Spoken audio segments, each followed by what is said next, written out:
স্ত্রী সন্তানের উজ্জ্বল ভবিষ্যৎ করার স্বপ্নে বুক বেঁধে ইউরোপের হাড় কাঁপানো শীতে দিনরাত পরিশ্রম করে যাচ্ছিলেন ইতালি প্রবাসী, কিন্তু ভাগ্যে নির্মম পরিহাস। সেই স্বপ্ন আজ রূপ নিয়েছে ভয়াবহ দুঃস্বপ্নে।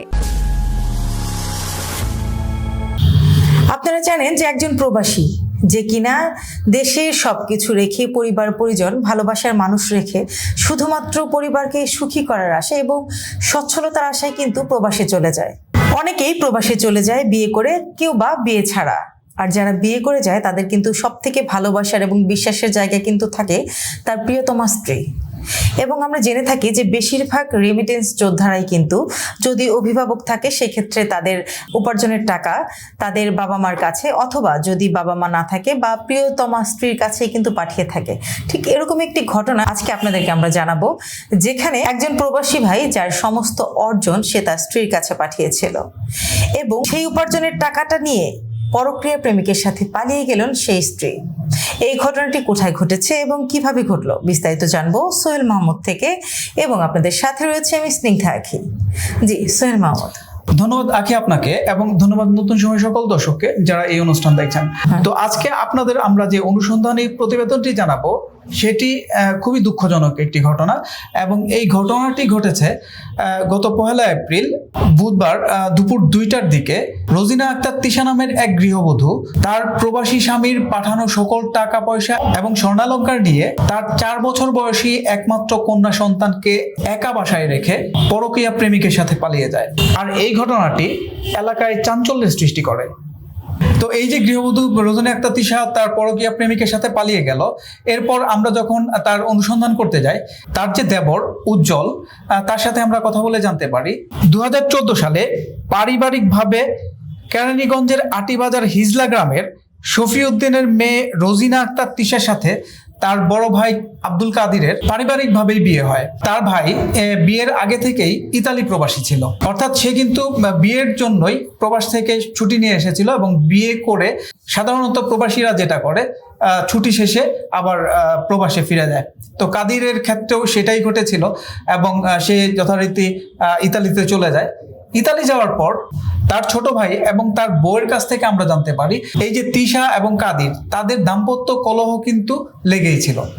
অর্থাৎ তাদের অভিযোগ এই তিশা বিভিন্ন উসিলা করে কাদিরের সাথে ঝগড়া করত। আর আপনি এমনিতেই জানেন যে যারা প্রবাসে থাকে তারা কিন্তু পরিবারের কাছে এমনিতেই খুব দুর্বল থাকে, এবং তারা যে কোনোভাবে পরিবারকে সবসময় খুশি রাখতে চেষ্টা করে। কাদিরের ক্ষেত্রেও এটাই ঘটেছিল। তো এই যে তার স্ত্রী তিশা দেশে থাকতো, একা থাকতো, এই একা থাকাকালীন এই তিশার বিরুদ্ধে তার স্বামীর কাছে কিন্তু বিভিন্ন সময় অভিযোগ যেত। তবুও কাদির কিন্তু তার দাম্পত্য সুখের কারণেই এই অভিযোগগুলো এড়িয়ে চলতো। তো এভাবেই চলছিল তাদের সংসার। সে দেশে আসতো, আবার ছুটি শেষে চলে যেত। তো দীর্ঘ 7 বছর পর তাদের সংসারে একটি কন্যা সন্তান জন্ম নেয়।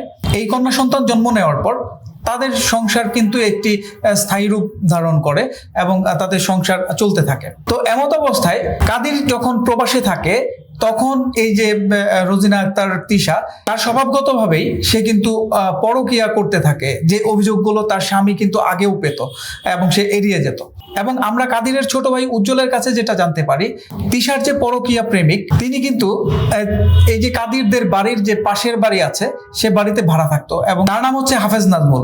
এই নাজমুলের সাথে এই গৃহবধূ তিশার দীর্ঘদিনের যে পরকীয়ার সম্পর্ক সেটা কিন্তু চলে আসছিল।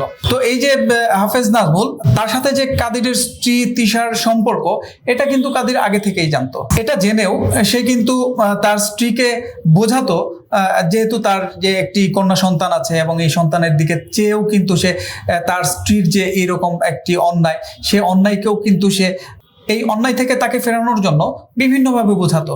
এবং আরেকটি জিনিস উল্লেখ্য সেটি হলো যে এই যে প্রবাসে কাদির দীর্ঘদিন যাবৎ থাকে, তার যে টাকা পয়সা স্বর্ণালংকার এগুলো কিন্তু স্ত্রীর কাছেই থাকতো। এর কারণ হচ্ছে যে কাদিরের তো বাবা মা নেই, এবং তার যে ভাই বোনেরা আছে তারা সবাই পৃথক পরিবারে ফ্যামিলি নিয়ে থাকে। তা এটা ভেবেও সে কিন্তু তার স্ত্রীকেই বিশ্বাস করত।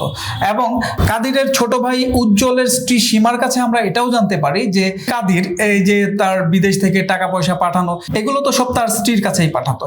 এই টাকা থেকে সে 6 লাখ টাকা দিয়ে হাফেজ নাজমুলকে একটি মোটর বাইক কিনে দেয় এবং একটি আইফোন কিনে দেয় এবং তাকে নিয়ে সে বিদেশেও ঘুরতে যায়। এত কিছু জানার পরও কাদির কিন্তু তার সাথে সংসারটা টিকিয়ে রেখেছিল। কিন্তু অবশেষে গত 1 এপ্রিল বুধবার দুপুর 2টার দিকে বাড়িঘর ফাঁকা পেয়ে একমাত্র 4 বছরের কন্যা সন্তানকে রেখে সেই হাফেজ নাজমুলের হাত ধরে পালিয়ে যায়। আচ্ছা, এই যে পালিয়ে গেল স্বর্ণালংকার এবং টাকা নগদ অর্থ নিয়ে, পরবর্তীতে এই বিষয়ে কোনো মামলা হয়েছে কিনা বা আইনগত কোনো ব্যবস্থা বা তার পরিবারের সাথে আপনার কথা হয়েছে কিনা?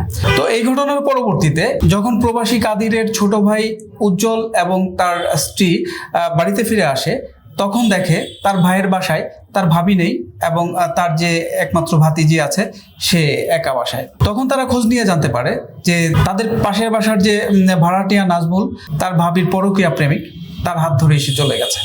এবং এই ব্যাপারে রোজিনা আক্তার তৃষার মা নূর সুফিয়ার সাথে যখন আমরা কথা বলি, তখন তিনিও কান্নাজড়িত কণ্ঠে আমাদেরকে জানান যে এই যে তার মেয়ে যে পরকীয়া প্রেমিকের হাত ধরে চলে গেছে, এই ব্যাপারে সে কিছুই জানে না এবং তার মেয়ের এই যে এই ঘটনা ঘটানোই সে কিন্তু হতবাক।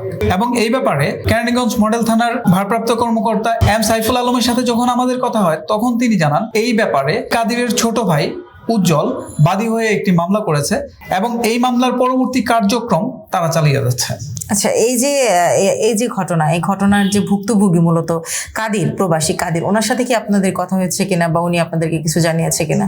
প্রবাসী কাদিরের সাথে আমাদের টেলিফোনে কথা হয় এবং উনি কিন্তু এই ব্যাপারে খুবই মর্মাহত এবং তার যে স্ত্রীর এইরকম একটি ঘটনা এবং তার একমাত্র কন্যা, তার ব্যাপারে কিন্তু সে খুবই দুঃখ প্রকাশ করেছে এবং প্রশাসনের কাছে এই ঘটনার তদন্ত শেষে সুষ্ঠু বিচারের দাবি করেছে।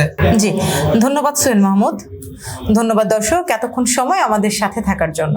আসলে এই যে আজকের যে ঘটনাটি আমরা জানলাম, এটা কিন্তু খুবই দুঃখজনক যে আপনি আপনার প্রিয়তমা স্ত্রীকে ভালোবেসে তার কাছে আপনার সন্তান, সংসার, সম্পদ, স্বর্ণালংকার সব রেখে গেছেন, অথচ সেই কিন্তু তার পরকীয়া প্রেমিকের হাত ধরে সবকিছু ফেলে। এবং সব থেকে দুঃখজনক যে বিষয়টি, সেটি হচ্ছে যে মাত্র 4 বছরের একটি কন্যা তাকে রেখেও সে চলে গেছে। তো আসলে এই ঘটনায় পরবর্তী কোন দিকে যায় সেটি আমরা জেনে অবশ্যই আপনাদের সামনে হাজির হব। আজকের মতো বিদায় নিচ্ছি, পরবর্তীতে আবার দেখা হবে অন্য কোনো ঘটনা নিয়ে। ততক্ষণ পর্যন্ত ভালো থাকুন। আল্লাহ হাফেজ। আল্লাহ হাফেজ।